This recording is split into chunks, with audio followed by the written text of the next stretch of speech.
하나님의 말씀 함께 보겠습니다. 마가복음 16장 1절에서 8절 말씀.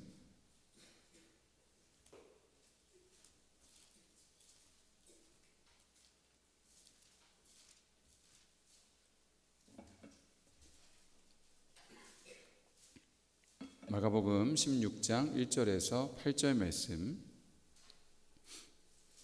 한 목소리로 우리 한 절씩 교독하도록 하겠습니다. 안식일이 지남에 막달라 마리아와 야고보의 어머니 마리아와 또 살로메가 가서 예수께 바르기 위하여 향품을 사다 두었다가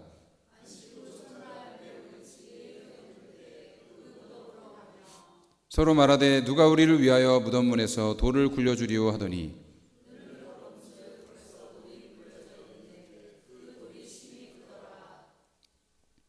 무덤에 들어가서 흰옷을 입은 한 청년이 우편에 앉은 것을 보고 놀라매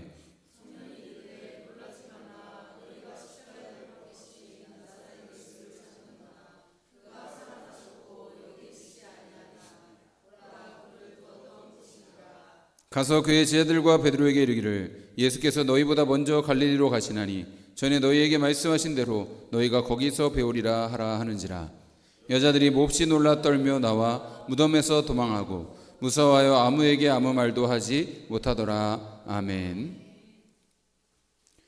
오늘 이 시간에 부활의 증인들의 고백이라는 말씀으로 부활절 말씀 선포할 때에 우리 모두에게 주님의 은혜가 충만하시기를 간절히 바랍니다. 구상시인의 부활송 당신과 우리의 부활 중에 다음과 같은 구절이 있습니다. 당신과 우리의 부활이 있으므로 진리는 있는 것이며 당신과 우리의 부활이 있으므로 정의는 이기는 것이며 당신과 우리의 부활이 있으므로 달게 받는 고통은 값진 것이며 당신과 우리의 부활이 있으므로 우리의 믿음과 소망과 사랑은 헛되지 않으며 당신과 우리의 부활이 있으므로 우리의 삶은 허무의 수렁이 아니다. 여러분, 만약 부활이 없다면 진리도 없고 정의도 이기는 것이 아니고 고통은 전혀 무가치한 것이며 믿음과 소망, 사랑도 헛된 것이며 우리의 삶은 허무의 수렁이라는 말인 것입니다. 여러분, 이것은 기독교가 말하는 모든 진리와 가치는 전부 부활신앙에 근거하고 있다는 것을 말하고 있는 것입니다. 기독교의 핵심은 예수님의 십자가와 부활입니다. 초대교회부터 성도들이 믿었던 두 가지 확실한 진리는 무엇이냐? 예수님이 우리를 위해서 십자가에서 죽으셨다는 것과 사흘 만에 부활하셔서 우리의 영원한 생명 주님이 되셨다는 그 말씀이었습니다. 고린도전서 15장 3절에서 5절 말씀입니다. 내가 받은 것을 먼저 너희에게 전하였노니 이는 성경대로 그리스도께서 우리 죄를 위하여 죽으시고 장사 지낸 바 되셨다가 성경대로 사흘 만에 다시 살아나사 게바에게 보이시고 라고 했습니다. 여러분, 사도들이 목숨 걸고 전한 복음이 무엇이었냐? 바로 예수님께서 우리 죄를 위해서 죽으시고 부활하셨다는 사실이었습니다. 여러분, 그러므로 기독교에서 부활을 빼면 아무것도 남지 않습니다. 예수님의 십자가 죽음도 부활이 있기 때문에 아름답고 가치가 있는 것이지, 만약 부활이 없었다면 예수님의 죽음은 그저 한 혁명가의 비참한 죽음에 불과했을 것입니다. 여러분 때문에 사도 바울은 만약 부활이 없다면 우리의 믿음도 삶도 모든 것이 헛되고 우리는 모든 사람 중에 가장 불쌍한 자이다라는 이야기를 한 것입니다. 여러분, 그러나 그리스도께서 다시 살아나사 잠자는 자들의 첫 열매가 되셨습니다. 할렐루야. 예수님께서 다시 사셨습니다. 예수님께서 지금도 살아서 우리 가운데 함께하고 계십니다. 부활이 없다면 기독교는 존재할 수 없습니다. 부활이 없다면 우리는 지금 이 자리에서 예배할 이유도 없습니다. 부활이 없다면 우리는 아무 소망도 아무 희망도 없을 것입니다. 그러나 예수님이 분명히 부활하셨기 때문에 우리는 부활하신 주님을 예배합니다. 부활의 예수님을 찬양하며 경배합니다. 오늘 이 신약 성경에 나타난 부활의 증인들의 고백을 통해서 예수님 부활의 놀라운 증거를 우리가 함께 나누고자 합니다. 우리 모두에게 예수님의 부활이 확실한 증거로 믿어지는 놀라운 은혜가 있기를 간절히 축원합니다. 부활의 첫 번째 증인들은 몇 명의 여인들이었습니다. 우리 1절에서 3절 말씀 우리 다시 한번 같이 보겠습니다. 안식일이 지남에 막달라 마리아와 야고보의 어머니 마리아와 또 살로메가 가서 예수께 바르기 위하여 향품을 사다 두었다가 안식 후 첫날 매우 일찍이 해도 들 때에 그 무덤으로 가며 서로 말하되 누가 우리를 위하여 무덤 문에서 돌을 굴려주리오 하더니, 예수님이 십자가에 못 박혀 돌아가셨고 로마의 군인들이 그 사실을 확인했습니다. 마가복음 15장에 보면 아리마대 사람 요셉이 빌라도에게 예수님의 시체를 장사 지내게 해달라고 부탁을 해서 자기가 준비한 무덤에 예수님을 장사 지내게 되는 내용이 나옵니다. 자, 어떤 이들은 예수님이 정말로 죽지 않고 가사 상태에 있다가 다시 살아난 것이다 라는 이야기를 하는데 그것은 있을 수가 없는 일입니다. 십자가에서 살아난 사람은 아무도 없었습니다. 더군다나 여러분 로마 군인들은 사람 죽이는 데 전문가죠. 그들이 죽지도 않은 예수님을 죽었다고 할 리가 없습니다. 그리고 여러분 아리마대 사람 요셉이 장사 지낼 때에 예수님이 죽음을 확증하지도 않고 장사 지냈을 리가 없으므로 예수님은 확신이 십자가에서 돌아가셨던 것입니다. 그리고 여러분 예수님이 돌아가신 그 무덤에 오늘 주인공인 여인들이 예수님 시신의 발을 향품을 가지고 주일 새벽에 무덤을 방문한 것이죠. 유대인들의 장례법은 일단 시신을 이 동굴 같은 무덤에 장사를 지내고 그리고 한 1, 2년 지나면 유골만 남게 되지 않습니까? 그 유골을 따로 모아서 가족 묘지에 장례 지내는 그런 풍습이 있었다고 합니다. 그러니까 여인들이 무덤을 찾은 것은 예수님의 시신이 더 부패하기 전에, 더 썩어서 그 얼굴을 알아보지 못하게 되기 전에 예수님을 찾아서 그들 나름대로 향품을 바르는 애도의 의식을 하기 위한 것이었습니다. 자, 3절에서 7절 말씀도 한번 더 같이 보겠습니다. 4절에서 7절입니다. 눈을 들어본 즉 벌써 돌이 굴려져 있는데 그 돌이 심히 크더라. 무덤에 들어가서 흰옷을 입은 한 청년이 우편에 앉은 것을 보고 놀라매 청년이 이르되 놀라지 말라. 너희가 십자가에 못 박히신 나사렛 예수를 찾는구나. 그가 살아나셨고 여기 계시지 아니하니라. 보라 그를 두었던 곳이니라. 가서 그의 제자들과 베드로에게 이르기를 예수께서 너희보다 먼저 갈릴리로 가시나니 전에 너희에게 말씀하신 대로 너희가 거기서 배우리라 하라 하는지라. 아멘. 자, 여인들은 누가 우리를 위해서 무덤에 돌을 굴려줄까 걱정을 하고 있었습니다. 당시 여인들의 신장은 평균 150 그리고 몸무게도 40kg 정도밖에 안 됐다고 합니다. 그리고 남자들도 평균 신장이 160 정도밖에 안 됐다고 해요. 그런데 여러분 이 예수님의 무덤을 막은 돌은 심히 크다라고 했는데 그 무게를 추정해 보면 약 한 2톤 정도로 추정을 할 수가 있습니다. 장정 20명이 몰려들어서 밀어도 겨우 밀릴까 말까한 그런 돌이었던 것이죠. 그런데 이 여인들이 어떻게 무덤을 열 것인지에 대한 아무 대책도 없이 무덤을 찾은 것입니다. 그런데 여인들이 놀라운 광경을 보게 되었죠. 돌이 이미 굴려져 있었던 것입니다. 그리고 무덤에 들어가 보니 흰옷을 입은 한 청년이 예수님이 살아나셨고 여기 계시지 않다고 말해 주었습니다. 여러분 이 말을 들은 여인들의 기분이 어땠을까요? 너무 놀라서 어안이 벙벙했을 것입니다. 사람이 너무 놀라면 할 말을 잊어버리지 않습니까? 그런 상태입니다. 그들은 예수님의 시체를 보러 왔습니다. 그런데 무덤은 비었고 그가 살아나셨다는 것입니다. 얼마나 놀라운 일입니까? 그런데 여러분 사실 여인들은 너무 놀라서는 안 되었습니다. 예수님께서 이미 인자가 죽은 뒤에 제3일에 살아날 것이다라는 말씀을 누누이 말씀하셨기 때문입니다. 여러분 예수님이 이 말씀에 대한 기록이 사복음서에만 16번이나 나옵니다. 여러분 복음서 기자들이 16번을 기록할 정도면 예수님은 사실 이거보다 훨씬 더 많이 말씀하신 것이죠. 인자가 죽은 뒤에 제3일에 살아날 것이다. 인자가 죽은 뒤에 제3일에 살아날 것이다. 여러분 수없이 말씀을 하시지 않았겠습니까? 그런데 여러분 막상 예수님이 돌아가신 지 3일째 되던 날 예수님의 무덤 앞에는 아무도 없었습니다. 제자들도 없었고 아무도 그것을 기대한 사람이 없었습니다. 오늘 여인들도 예수님의 시체에 바를 향품을 가지고 예수님을 찾아온 것이지 부활을 기대하고 온 것이 아니었습니다. 여러분 만약 예수님의 부활이 꾸며낸 소설 같은 이야기라면 이렇게 쓰면 안 되죠.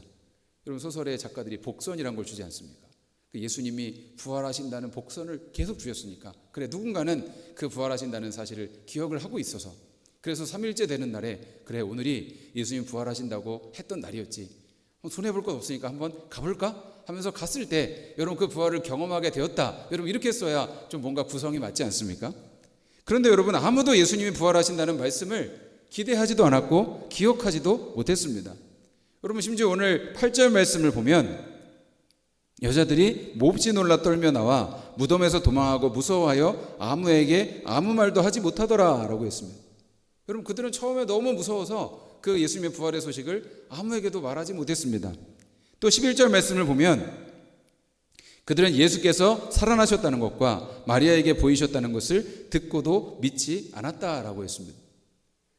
여러분 왜 그랬을까요? 그만큼 부활이 믿기 어려운 일이었기 때문입니다. 여러분은 예수님의 부활을 믿으십니까? 여러분 정말 예수님 부활이 믿어지십니까? 여러분 놀라운 믿음입니다. 주님께서 주신 놀라운 은혜입니다. 그런데 여러분 사실 예나 지금이나 부활은 굉장히 믿기 어려운 일이었습니다. 다른 종교나 이 고대 신화에도요, 내세를 말하는 경우는 많이 있습니다. 그러니까 죽음 이후의 세계를 말하는 경우는 많이 있어요. 그런데 여러분 몸의 부활이라는 것은 어디에서도 듣도 보도 못한 생소한 개념이었습니다. 죽음으로 이승의 세계를 건너가면 여러분 다시는 이 땅으로 돌아올 수가 없는 것 아닙니까? 그것이 여러분 보통 사람들이 생각하는 죽음이죠. 죽음으로 한번 건너가면 다시 돌아올 수가 없는 것입니다. 그리스도인들도 내세는 영혼이 육체로부터 해방되는 것이라고 생각했습니다. 죽은 사람의 몸이 다시 부활한다는 것은 있을 수도 없는 일이었습니다. 여러분 유대인들도 온 세상에 회복되는 여호와의 날이라는 그 날에 만인이 부활하는 그 부활은 믿었지만 개인의 부활이라는 개념은 아예 없었습니다. 그러니 여러분 예수님의 부활을 처음 목격한 여인들은 그 사실을 도저히 믿을 수가 없었던 것입니다. 더군다나 여러분 이 예수님 부활의 첫 증인으로 여인들을 내세웠다는 것도 이 고대 문화에서는 굉장히 있을 수가 없는 일입니다. 왜냐하면 당시 여인들의 말은 신빙성 있는 증언으로 인정받지를 못했기 때문입니다. 여자들은 말을 지어낸다, 여자들은 말을 과장한다, 이런 생각이 있었기 때문에 이 부활의 증인으로 여인들을 내세우는 것은 만약 이 이야기가 조작된 것이라면 그렇게 해서는 안 되는 것입니다. 남자들을 내세워야 하는 것이죠. 그런데 왜 여인들을 복음서 기자들은 기록했습니까? 그들이 정말 부활의 예수님을 만났기 때문입니다. 그들은 정말 예수님 무덤의 돌문이 굴려진 것을 보았고 부활의 예수님을 목격했던 것입니다. 두 번째로 예수님의 부활을 목격한 증인들은 제자들이었습니다. 자, 오늘 말씀 7절에 보면 7절을 다시 한번 봅니다. 가서 그의 제자들과 베드로에게 이르기를 예수께서 너희보다 먼저 갈릴리로 가시나니 전에 너희에게 말씀하신 대로 너희가 거기서 배우리라 하라 하는지라 라고 했습니다. 예수님이 갈릴리로 가서 제자들과 함께 만나자는 이야기를 하셨습니다. 여러분 이 사실 제자들이 예수님 십자가에 못 박혀 돌아가시기 전에 다 배신하고 도망했던 제자들이 아닙니까? 그런데 무슨 면목으로 예수님을 다시 본단 말입니까? 그런데 부활의 주님은 예수님이 제자들에게 다시 만나자고 하시고 그리고 부활의 주님께서 직접 그들을 찾아오시고 그들에게 부활의 몸을 보여주셨다는 사실입니다. 누가복음 24장 36절 말씀을 한번 봅니다. 이 말을 할 때에 예수께서 친히 그들 가운데 서서 이르시되 너에게 평강이 있을지어다 하시니 그들이 놀라고 무서워하여 그 보는 것을 영으로 생각하는지라. 예수께서 이르시되 어찌하여 두려워하며 어찌하여 마음에 의심이 일어나느냐. 내 손과 발을 보고 나인 줄 알라. 또 나를 만져보라. 영혼은 살과 뼈가 없으되 너희 보는 바와 같이 나는 있느니라. 이 말씀을 하시고 손과 발을 보이시니 그들이 너무 기쁨으로 아직도 믿지 못하고 놀랍게 여길 때에 이르시되 여기 무슨 먹을 것이 있느냐 하시니. 아멘. 부활하신 예수님은 영이나 환영이 아니었습니다. 그분의 육체는 볼 수 있었고 만질 수 있었습니다. 제가 어제 말씀 보면서 예수님이 부활하셔서 제 아들에게 오셔서 여기 무슨 먹을 것 있니? 먹을 거 없니? 라고 물어보시는데 그게 너무 참 재미있는 거죠. 마음속에 부활하신 주님도 배가 고프셨나 보구나 라는 생각을 했습니다. 우리와 똑같이 몸을 가지고 계시고 드실 수 있는 그런 육체의 몸으로 부활하셨다는 것을 우리에게 보여주는 것입니다. 그리고 동시에 예수님의 그 몸은 시공간을 초월해서 계실 수 있는 변화된 육체이셨습니다. 요한복음에 보면 이 예수님의 제자 중에 도마가 예수님이 부활하셔 찾아오셨을 때 그 자리에 없었습니다. 그래서 도마가 의심이 많았어요. 예수님이 부활하셨다는 그 소식을 듣고도 뭐라고 얘기합니까? 내가 그의 손에 못자국을 보며 그 손가락을 그 못자국에 넣으며 내 손을 그 옆구리에 넣어보지 않고는 믿지 않겠다라고 했습니다. 그런데 예수님께서 그 의심 많은 도마에게도 찾아오셔서 그 손에 난 못자국을 보여주시고 옆구리에 난 창자국을 보여주시면서 그 손을 넣어보라고 말씀하셨습니다. 그러므로 믿음 없는 자가 되지 말고 믿는 자가 되라는 것입니다. 요한복음 20장 29절 말씀에 너는 나를 본고로 믿느냐 보지 못하고 믿는 자들은 복되도다 라고 말씀하셨습니다. 나의 주 나의 하나님. 도마가 그 예수님 앞에 엎드려서 고백했던 것이 그의 고백이었죠. 또 사도 바울은 고린도전서 15장 5절에서 8절에서 부활하신 예수님을 직접 만난 사람들을 나열합니다. 게바에게 보이시고 후에 12제자에게와 그 후에 500여 형제에게 일시에 보이셨나니 그 중에 지금까지 대다수는 살아있고 어떤 사람들은 잠들었으며 그 후에 야고보에게 보이셨으며 그 후에 모든 사도에게와 맨 나중에 만삭되지 못하여 난 자 같은 내게도 보이셨느니라. 예수님이 수차례에 걸쳐 제자들에게 나타나시고 500의 형제에게 일시에 보이셨다는 것입니다. 그리고 마지막에 바울 자신에게도 예수님은 나타나셨다는 고백을 하고 있습니다. 여러분, 제자들이 헛것을 본 것입니까? 예수님의 환각을 본 것일까요? 그 많은 사람들이 동일한 환각을 본다는 것은 불가능한 일입니다. 여러분, 비몽사몽간의 환각을 본 사람들의 말을 한번 들어보십시오. 하다못해 여러분 술 취한 사람의 말도 들어보십시오. 행설수설하죠. 말이 앞뒤가 맞지 않습니다. 일관되지가 않습니다. 그런데 여러분, 부활의 증인들의 목격담은 구체적이고 리얼했습니다. 일관됐습니다. 어디서 예수님을 만났고, 언제 예수님이 나타나셨고, 언제 함께 어디서 음식을 함께 먹었고, 무슨 말을 했으며 그때 누가 함께 있었다는 것을 분명하게 기록을 했습니다. 여러분, 더 놀라운 사실은 뭐냐? 그들이 예수 부활을 목숨 걸고 증거했다는 사실입니다. 아무리 그들을 옥에 가두고 재산을 몰수하고 심지어 죽인다고 해도 한사코 예수의 부활이 사실이었음을 증거했습니다. 그러면서도 그들은 예수의 부활을 증거하며 받는 고난을 기뻐했습니다. 여러분, 거짓말하고 기뻐할 사람은 없습니다. 거짓말하고 마음이 기쁜 사람은 없습니다. 대제사장과 유대인들이 예수님의 제자들이 시신을 훔쳐가서 예수님 부활하셨다고 거짓말을 한다는 말을 지어냈는데요. 여러분, 한번 생각해 보십시오. 예수님의 시신이 버젓이 죽어가고 썩어가고 있는 것을 보면서도 예수님 부활하셨다고 기뻐할 수 있을까요? 여러분, 그들은 예수님 부활을 외치면서 죽어갔습니다. 살아남은 자들은 지하에 숨어서 몇백 년간의 박해를 견디며 신앙을 지켰습니다. 정말 부활의 주님을 만나지 않고는 이건 도저히 있을 수가 없는 일인 것입니다. 또 하나의 증거는 무엇이냐? 예수님의 부활 이후부터 안식일을 지키지 않고 주일을 지켰다는 것입니다.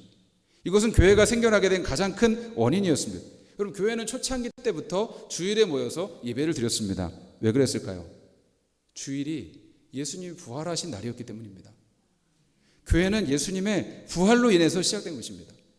우리가 주일마다 모여서 예배를 드리고 오늘 특별히 우리가 부활주일 예배를 드리는 것은 우리가 예수 부활의 증인들의 후예라는 것을 말해주는 것입니다. 우리도 예수 부활의 증인들이라는 것을 말해주는 것입니다. 여러분, 무엇보다 사도 바울이라는 사람은 예수 믿는 사람을 잡아 죽이던 핍박자였습니다. 그런데 그가 어느 날 부활하신 예수님을 만났다고 예수가 그리스도라고 외치고 다니기 시작했습니다. 그 대가로 그가 얻는 것은 칭찬과 영광이 아니었습니다. 모진 핍박과 따돌림과 결국 죽임을 당해야 했습니다. 그럼에도 그는 뭐라고 고백하느냐? 내가 자랑할 것은 주 예수의 십자가와 부활뿐이다라고 고백을 했습니다. 예수님의 동생 야고보도요, 예수님 생전에는 예수님을 메시아로 믿지 않았습니다. 예수님께서 공생에 사역하실 때에 어머니 마리아를 대동하고 형을 찾아와서는 우리 형이 지금 미쳤다고, 빨리 집에 데려가야 된다고, 여러분 그랬던 사람이 야고보였습니다. 그런데 여러분, 예수님의 십자가 부활 이후에 야고보는 초대교회의 가장 유력한 지도자가 되었습니다. 여러분, 이런 일이 어떻게 일어날 수 있겠습니까? 이런 변화를 어떻게 설명할 수 있겠습니까? 제가 지난주에 예수님의 부활을 묵상하면서 이런 생각이 들었습니다. 여인들과 제자들 몇 명이서 있지도 않은 예수님의 부활을 조작해서 만들어낸 것이라면 그렇게 수많은 사람들이 몇천 년 동안 속아 넘어갈 수 있었을까? 그런 일은 있을 수 없지라는 생각이었습니다. 왜냐하면 거짓말에는 힘이 없기 때문입니다. 거짓말은 사람을 변화시킬 수 없기 때문입니다. 부활하신 예수님의 능력만이 사람을 변화시키는 것입니다. 우리가 복음서의 내용을 찬찬히 읽다 보면 빈 무덤, 여인과 제자들과 무수한 증인들의 증언, 제자들의 놀라운 변화, 이 세 가지 사실을 볼 때에 예수님의 부활은 사실일 수밖에 없다는 결론을 내릴 수밖에 없는 것입니다. 그리고 마지막 부활의 증인은 바로 우리들입니다. 예수님 부활 후에 2000년 동안 수많은 크리스찬들이 성령을 체험했습니다. 예수님이 부활하시지 못했으면 여러분, 예수님이 약속하신, 예언하신 그 성령도 오실 수 없었을 것이고 당연히 성령 체험도 하지 못했을 것입니다. 가끔 어떤 분들은 이렇게 말씀하세요. 목사님, 저는 아직 성령 체험을 못한 것 같아요. 그러나 여러분, 걱정하지 마십시오. 예수님을 믿는 것 자체가 성령의 역사입니다. 예수님이 하나님의 아들이시고 십자가에 죽으셨다가 부활하셨다는 것을 믿는 그 고백이 바로 성령의 감동으로 된 것입니다. 여러분, 이것이 기적입니다. 이것이 부활의 증거입니다. 성령은 우리가 보지도 못한 예수님을 하나님의 아들로 믿게 하시고 그분의 부활을 믿게 하십니다. 이것이 얼마나 놀라운 기적입니까? 2000년 기독교 역사 속에서 수많은 사람들이 부활의 예수님을 만났습니다. 성령으로 그 예수님을 체험했습니다. 삶이 완전히 변했습니다. 저는 그런 사람들을 수도 없이 알고 있고 저 자신도 그중 한 사람입니다. 예수님을 만나고 나서 마음의 열등감이 사라졌습니다. 마음의 두려움이 사라졌습니다. 죽음이 두렵지 않게 되었습니다. 분노가 사라지고 미움이 사라지고 삶의 목적이 바뀌게 되었습니다. 부활의 주님을 만났기 때문입니다. 오늘 이 시대에도 부활의 주님을 만나고 그 삶이 변화되는 사람이 너무도 많습니다. 죽음 같은 절망에서 희망을 얻고 병든 몸이 치유받고 무너졌던 가정이 회복되고 잃었던 믿음이 다시 살아납니다. 수많은 사람들이 부활하신 예수님을 만나고 그 삶이 변했고 구원을 받았습니다. 그 부활의 주님께서 오늘 우리도 만나주시는 것입니다. 예수님의 부활을 정말로 경험한 사람은 그 삶이 변할 수밖에 없습니다. 부활하신 예수님을 정말 믿는 사람은 그 삶이 달라질 수밖에 없습니다. 왜요? 우리 안에 계신 예수 그리스도 그 부활 생명이 우리의 삶을 바꿔놓기 때문입니다. 우리의 가치관과 우리의 생각을 바꿔놓기 때문입니다. 우리는 이제 두렵지 않습니다. 예수님이 부활하셨기 때문입니다. 그분이 진짜 살아나셨기 때문에 이 불확실한 세상 속에서도 우리는 소망을 갖고 살아갈 수 있습니다. 예수님이 부활하셨다면 이 성경의 모든 말씀이 진실인 것입니다. 예수님은 정말 하나님의 아들이시고 정말 만왕의 왕이십니다. 예수님은 정말 나를 위해 죽으셨고 나를 위해 다시 살아나셨습니다. 그분을 믿는 자는 멸망하지 않고 영생을 얻게 됩니다. 할렐루야. 예수님 말씀하셨습니다. 요한복음 11장 25절에 나는 부활이요 생명이니 나를 믿는 자는 죽어도 살겠고 무릇 살아서 나를 믿는 자는 영원히 죽지 아니하리라. 이것이 우리의 믿음 아닙니까? 예수님이 대신 죽으셨기 때문에 우리는 죽지 않아도 됩니다. 예수님이 부활하셨기 때문에 우리도 반드시 부활할 것입니다. 여러분 정말 이 사실을 믿으십니까? 예수님이 정말 나를 구원하시기 위해 죽으셨고 하나님이 예수님 때문에 나를 받아주시고 용납하셨다는 것을 여러분 믿으십니까? 그리고 예수님이 부활하셔서 장차 다시 오실 것을 믿으십니까? 그리고 예수님 다시 오시는 날에 이 망가진 세상을 완전하게 회복하시고 온전한 하나님 나라로 이루실 것을 여러분 믿으십니까? 그렇다면 우리의 삶은 달라질 수밖에 없는 것입니다. 왜 우리의 삶이 이렇게 힘듭니까? 왜 지금 겪는 고난이 왜 이렇게 어렵습니까? 질병이 왜 그렇게 힘듭니까? 돈이나 명예, 성공이 세상 성공을 따라가는 것이 아니라는 것을 알면서도 옳은 길을 선택하기가 왜 그렇게 어려운 것입니까? 이 세상이 전부라고 생각하기 때문입니다. 돈이 여러분의 백입니까? 돈이 여러분의 유일한 소망입니까? 이렇게 늙어서 죽음을 향해 가는 이 육신이 여러분의 유일한 몸이라고 생각하십니까? 그렇지 않습니다. 부활하신 예수님이 우리의 진정한 백이 되십니다. 하나님께서 예수님이 부활하신 것 하게 하신 것처럼 우리의 몸도 영원한 새 몸으로 부활하게 하실 것입니다. 이 예수님을 보는 눈이 우리에게 열리기를 간절히 바랍니다. 그분은 멀리 계시지 않습니다. 그분은 우리 안에 계시고 우리 옆에 계십니다. 그가 바로 부활하신 예수 그리스도이십니다. 여러분 여인들과 제자들이 언제 그 삶이 변했습니까? 부활하신 예수님을 보는 눈이 열렸을 때에 그들의 삶이 변한 것입니다. 여러분 신앙이란 무엇입니까? 부활하신 주님을 바라보는 그 순간부터 변화의 능력이 나타나기 시작하는 것입니다. 여러분 그때부터 자기를 부인하고 자기 십자가 지고 주님을 따르기 시작하는 것입니다. 주님을 위해 헌신하고 목숨 걸고 예수님을 증언하기 시작하는 것입니다. 이 세상의 유일한 세상이 아니기 때문입니다. 이 몸이 유일한 몸이 아니기 때문입니다. 아버지가 돌아가시기 전에 몸이 아프실 때에 저는 아버지 하나님께서 살려주실 것이라고 믿어 의심치 않았습니다. 아무리 암이라고 해도 제가 기도하면 하나님께서 낫게 해주시고 고쳐주시고 생명 영자 주실 것을 믿고 기도했습니다. 그런데 아버지의 상황이 점점 안 좋아지는 것입니다. 이 아버지의 노쇠하고 병약한 육체는 질병을 이길 수 있는 힘이 없으셨어요. 아버지가 극심한 고통을 당하실 때에 저는 생각을 했습니다.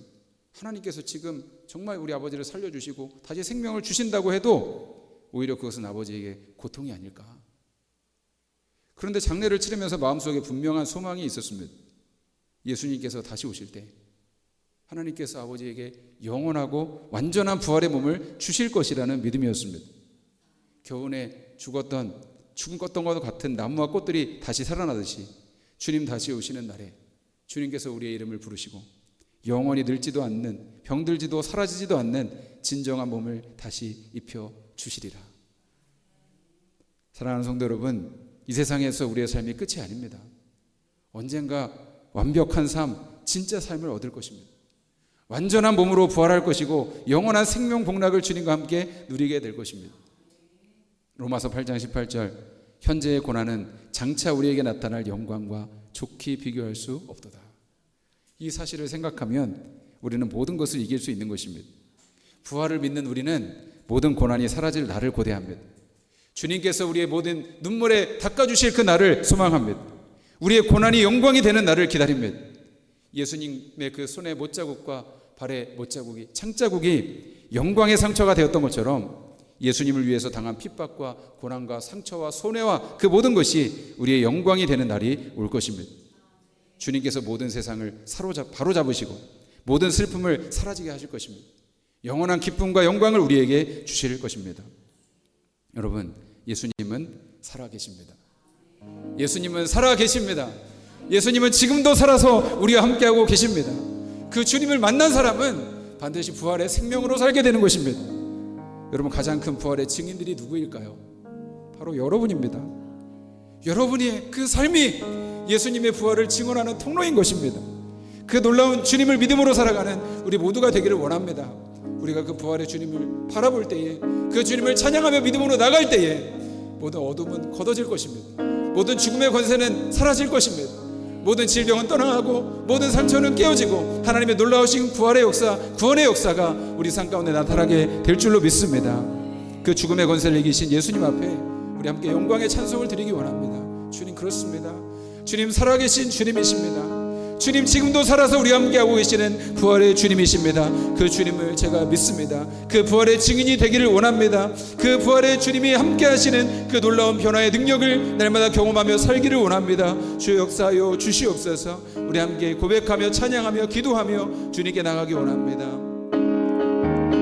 주 하나님